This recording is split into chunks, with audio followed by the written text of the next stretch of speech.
প্রিয় শিক্ষার্থীরা, আসসালামু আলাইকুম। আশা করি সবাই ভালো আছো। আজকে আসলাম আমার একটি নতুন পর্বে, নতুন অধ্যায় জ্যামিতির অধ্যায় 10।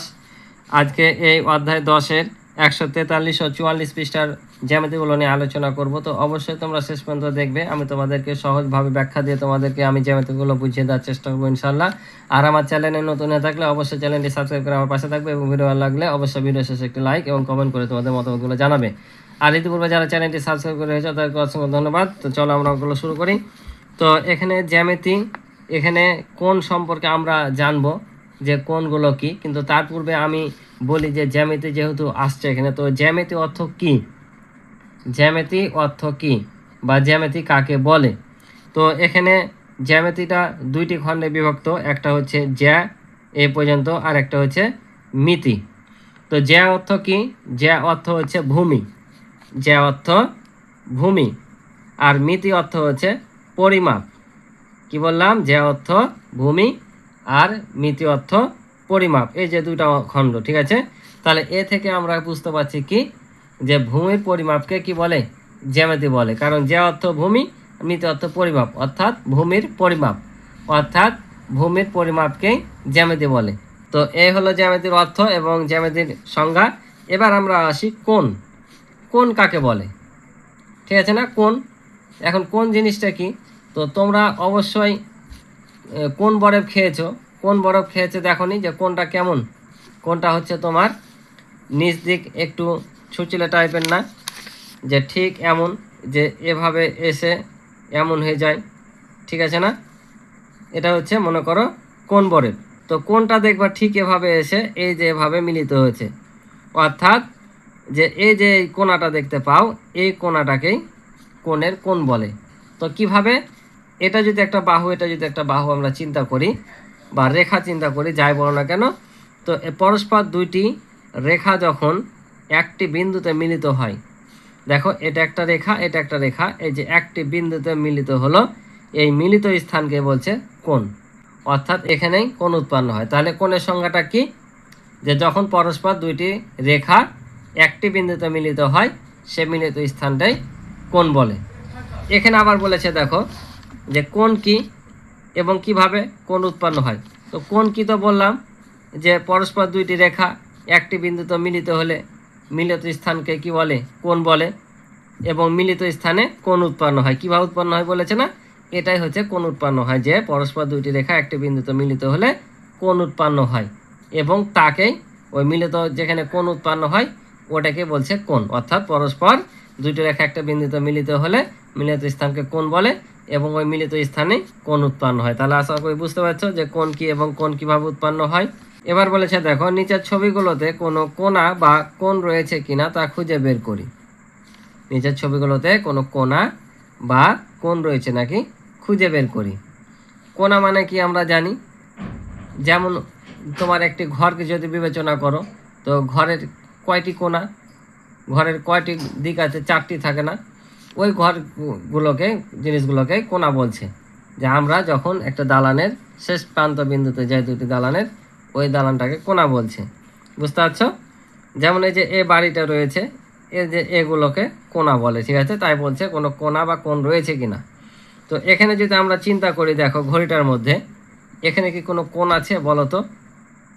এখানে কিন্তু কোণ আছে, কারণ এই ঘড়িটা সম্পূর্ণ হচ্ছে 360 ডিগ্রি, ঠিক আছে। এই যে দুটা কাঁটা দেখতে পাচ্ছ, টোটাল 3টা কাঁটা আছে। এখানে যদি আমি বিবেচনা করি, এই ঘন্টার কাঁটা এবং মিনিটের কাঁটা মিলে একটা কোণ উৎপন্ন করেছে। আর এই যে একটা ঘড়ির মধ্যে 360 ডিগ্রি থাকে, আর এই যে এক ঘর থেকে আরেক ঘর যখন আসবে, এগুলোর মান হচ্ছে প্রত্যেকবার 30 ডিগ্রি। বুঝতে পারছো? প্রত্যেকবার 30। কেন 30? দেখো এই 1 থেকে শুরু করে 12 পর্যন্ত আছে, তাহলে 12কে 3 দিয়ে গুণ করো, 3 12 36। বুঝতে হবে? 3 12 36, আর 30-এ শূন্য বসে দিলে 360, অর্থাৎ 30কে যদি 12 দিয়ে গুণ করো 360 হয়। অর্থাৎ এই 1 থেকে 2 পর্যন্ত, 2 থেকে 3 পর্যন্ত, 3 থেকে 4, এভাবে যতবার আসবে 30 ডিগ্রি করে বাড়বে। তার মানে যে এখানে আর এখানে ঘন্টার কাঁটা আর মিনিটের কাঁটা আছে, তাহলে কত ঘরকে দেখো, 1 2 3 4, তার মানে কত?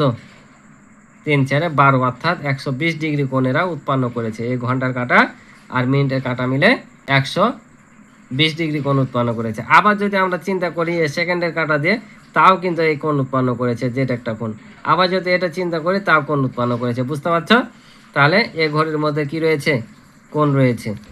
আবার যদি চিন্তা করি এখানেও কিন্তু কোণ রয়েছে। দেখো আমরা এই কোণাগুলো যদি বিবেচনা করি তাও কিন্তু কোণে, যে প্রত্যেকটা কোণাতে কোণ আছে। আবার যে টেবিলের পৃষ্ঠটাতে আমরা তুলনা করি তাও এখানে কিন্তু কোণ আছে। এই বইগুলো যদি তুলনা করি, বাড়ি যদি তুলনা করি, সব জায়গাতে কিন্তু কোণ আছে।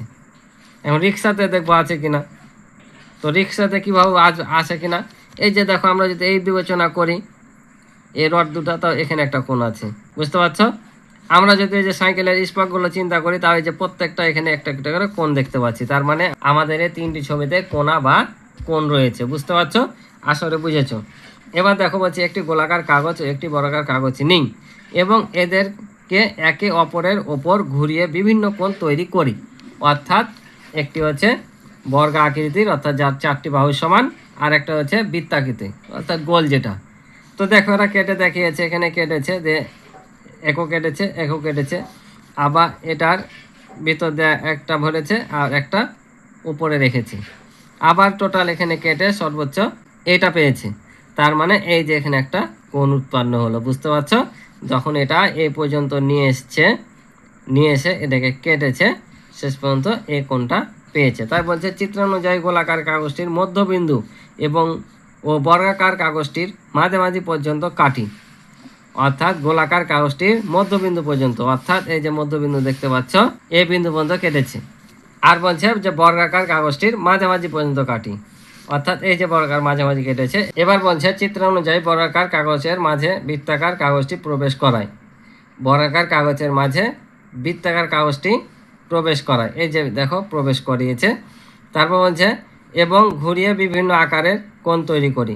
এবং যদি আমরা ঘুরাই তো বিভিন্ন ধরনের কোণ আকৃতিত হবে, যেমন এখানে একটা শেষ পর্যন্ত দেখিয়েছে যে এখানে একটা কোণ উৎপন্ন হয়েছে, ঠিক আছে? এটাকে বলে সূক্ষ্মকোণ। 90 ডিগ্রির চাইতে ছোট কোণকে বলে সূক্ষ্মকোণ। তো এটা তোমরা করে দেখবা, যাচাই করে দেখবা, যখন ঘুরাবা তখন বিভিন্ন ধরনের এখানে কোণ উৎপন্ন হবে। এবার আসি আমরা পরবর্তী পৃষ্ঠায়, 144 পৃষ্ঠা। তো এখানে দেখো যে ওরা এখানে দেখিয়েছে আরও ঘুরিয়ে ঘুরিয়ে কতগুলো কোণ এসছে। তো এই যে 1 নম্বরে এখানে দেখিয়েছে, দেখো এটাকে মাঝ পর্যন্ত কেটেছে, এবার এটাকে ঢুকিয়েছে ভিতরে, ঘুরে এখানে একটা কোণ পেয়েছে, এখানে একটা কোণ পেয়েছে, আবার এখানে একটা কোণ পেয়েছে, তিন রকম কোণ। তো এই কোণগুলোর কিন্তু নাম আছে, ঠিক আছে? এই কোণগুলোর নাম আছে, তোমরা পরবর্তী পৃষ্ঠায় পাবা যে কোন কোণকে কি বলে। তারপরে আমি এখানে যেহেতু একটু পেয়েছে, আমি তোমাদেরকে বেসিক একটু ধারণা দিই যে কোনটা কোন কোণ। তো আমরা জানি যে এই যেভাবে খাড়াখাড়ি যখন থাকে তখন এটা হচ্ছে 90 ডিগ্রি কোণ উৎপন্ন হয়, অর্থাৎ সমকোণ। তো এই সমকোণটার চাইতে যখন ছোট হবে কোণ, এই যে কোণ, তখন সেটাকে বলছে সূক্ষ্মকোণ, অর্থাৎ 90 ডিগ্রি অপেক্ষা ছোট কোণকে বলে সূক্ষ্মকোণ। আর 90 ডিগ্রি কোণকে বলে সমকোণ, অর্থাৎ যে কোণের পরিমাণ হচ্ছে 90 ডিগ্রি তাকে বলে সমকোণ। এগুলো যদি তোমরা চাঁদাতে মাপো, আমি কিন্তু পরবর্তীতে আছে চাঁদাতে মাপা এবং আঁকা সব করে দেব, এখানে আমি দেখাচ্ছি না। তবে এটা জেনে রাখো, যখন এভাবে একটা ভূমি রেখার ওপর একটা লম্বভাবে খাড়া থাকবে তখন সেটা হচ্ছে সমকোণ, অর্থাৎ এই যে এমন ফিগারটা দেখতে পাবা তখন জানবে এটা সমকোণ। আর তার চাইতে ছোট হলে সূক্ষ্মকোণ, আর যদি এরকম হয় তাহলে সেটা হচ্ছে সমকোণ। আর এই যে দেখতে পাচ্ছ যে 180 ডিগ্রির চাইতে ছোট এবং 90 ডিগ্রির চাইতে অপেক্ষা বড় কোণকে তোমার স্থূলকোণ বলে। 190 ডিগ্রির চাইতে বড় এবং 180 ডিগ্রির চাইতে ছোট কোণকে বলে কি কোণ? স্থূলকোণ। এটাকে হচ্ছে স্থূলকোণ, এখানে দিয়ে রেখেছে। আর এটা কি তাহলে? এটা হচ্ছে তোমার একটা হচ্ছে রেখা, বুঝতে পারছো? এটা একটা রেখা, এটাকে একটা বিন্দু বলতে পারো যদি তুলনা করো, আর এটা সম্পূর্ণ একটা হচ্ছে রেখা, ঠিক আছে? তো আমি যেগুলো বললাম দেখো, আর এখানে তাই করতে বলেছে যে কোনগুলোকে ক খ গ দ্বারা নামকরণ করে একসাথে সাজালে পাই। এই যে এখানে ক খ গ গ দ্বারা করেছে, নাম দিয়েছে যে ক খ গ, আবার ক খ গ এভাবে সাজিয়েছে। তো এখানে আমি লিখে দিই তোমাকে, তাহলে কি বললাম? এটা 90 ডিগ্রির চাইতে কম না? কম, তাহলে এটা হচ্ছে সূক্ষ্মকোণ। পরবর্তী পৃষ্ঠাগুলোতে কিন্তু তোমরা এই অঙ্কগুলো পাবা। সূক্ষ্মকোণ কাকে বলে, স্থূলকোণ কাকে বলে, আবার সরল কোণ কাকে বলে, সমকোণ কাকে বলে, এগুলো কিন্তু আছে। আমি পরবর্তী পৃষ্ঠায় যখন যাব, যখন যে পৃষ্ঠায় আসবে তোমাদের আমি এগুলো বুঝিয়ে দেব।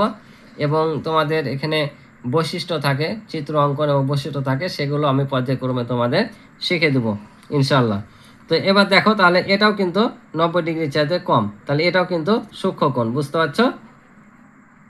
এটা কিন্তু সূক্ষ্মকোণ, আমি আর লিখলাম না, এটা সূক্ষ্মকোণ। এটা হচ্ছে দেখো এই যে একেবারে খাড়াখাড়িভাবে আসছে, বুঝতে পারছো?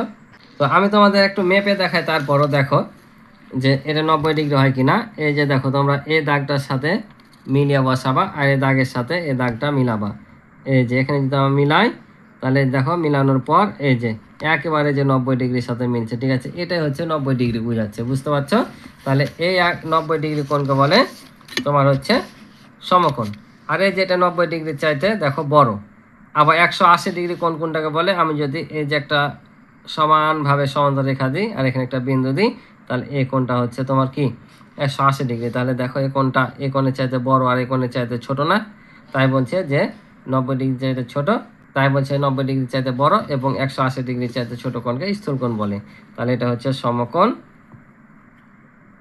আর এটা হচ্ছে স্থূলকোণ, স্থূলকোণ, বুঝতে পারছো? আশা করি বুঝেছো। এবার বলছে উপরের নিয়মে কাগজ ব্যবহার করে আর কিছু কোণ তৈরি করি এবং চিত্র আঁকি। তাহলে তোমরা এটা করবা, আঁকে প্র্যাকটিস করবা, আশা করি পারবা। কোনো কোণের আকৃতি ওই কোণ উৎপন্নকারী রেখা দুইটির দৈর্ঘ্যের সঙ্গে সম্পর্কিত নয়, বরং রেখাদ্বয় কতখানি খোলা বা দূরে তার উপর নির্ভরশীল। এ কথাটার মানে কি বলছে জানো? এখানে বলছে যে এই যে রেখাগুলো দেখতে পাচ্ছ, অর্থাৎ কোনো কোণের আকৃতি ওই কোণ উৎপন্নকারী রেখা, কারণ এই দুটা রেখা মিলে তো একটা কোণ উৎপন্ন হচ্ছে, তাই না? দুটা রেখা মিলে একটা কোণ উৎপন্ন হচ্ছে, তাই বলছে ওই আকৃতি বা কোণ উৎপন্নকারী রেখা দুটি দৈর্ঘ্যের সঙ্গে সম্পর্কিত নয়, অর্থাৎ এই দৈর্ঘ্যটা কত বড় তার দেখার বিষয় না। এখন যদি আমি এই কোণটায় এভাবে আঁকি, মনে করো যে এইটুকু রেখা দিয়ে আঁকলাম, ঠিক আছে? তা বলে যে এই কোণটা চাইতে এই কোণটা ছোট তা না, বুঝতে পারছো?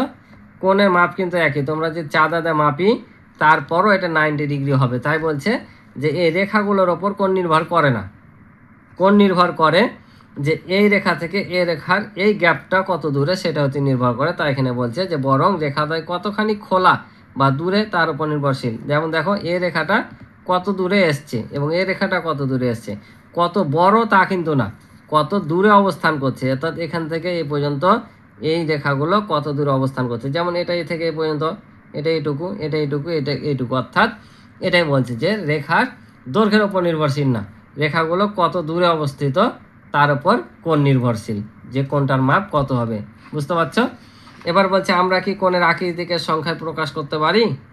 অবশ্যই পারি, কারণ ডিগ্রি দ্বারা প্রকাশ করতে পারি। আমি একটা যে বললাম যে ডিগ্রি কোণ 90 ডিগ্রি, আমি যদি এই কোণগুলোকে বলি মাপার পর এগুলো মেপে দেখতে হবে কত আসছে। যেমন এটা 90 ডিগ্রি, তাহলে আমি এটা 90 ডিগ্রি দিতে পারি, বাংলাতে লিখি, ইংলিশে লিখলাম 90 ডিগ্রি, ঠিক আছে? এগুলো যদি মাপি একটা কোণ, আমি এখানে ধরো যে কত ডিগ্রি পাই দেখি। এই যে আবার সেমভাবে এখানে বসে নিব, এই যে এই দাগের সাথে এই যে দাগটা দিতে পারছো, দাগের সাথে তোমাদের চাঁদা আঁকার জন্য একরকম হতে পারে, কারো গোল থাকতে পারে। তো গোল বিন্দুটা এখানে মিলাবা আর দাগটা মিলাবা। এখানে যেমন দেখো এই যে দেখো এই 60 ডিগ্রির কাছাকাছি এসছে, তার মানে এই কোণটার মান কত ডিগ্রি? 60 ডিগ্রি, এটার মান হচ্ছে 60 ডিগ্রি। তাই বলছে যে আমরা কি কোণের আকৃতিকে সংখ্যা প্রকাশ করতে পারি?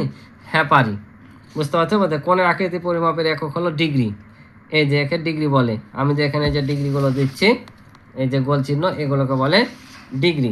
তাই বলছে কোণের আকৃতি পরিমাপের একক হলো ডিগ্রি এবং একে এই যে চিহ্ন দ্বারা প্রকাশ করা হয়। কোণের আকৃতি কোণের পরিমাপ নির্দেশ করে, বুঝতে পারছো? এই কোণের আকৃতিটাই, এই যে কোণের আকৃতি দেখতে পাচ্ছ একটা এক এক রকম, এই আকৃতিটাই বলছে কোণের পরিমাপ নির্দেশ করে, বুঝতে পারছো? তাহলে এখানে আমরা আকৃতিকে কি কোণের আকৃতিকে সংখ্যায় প্রকাশ করতে পারি।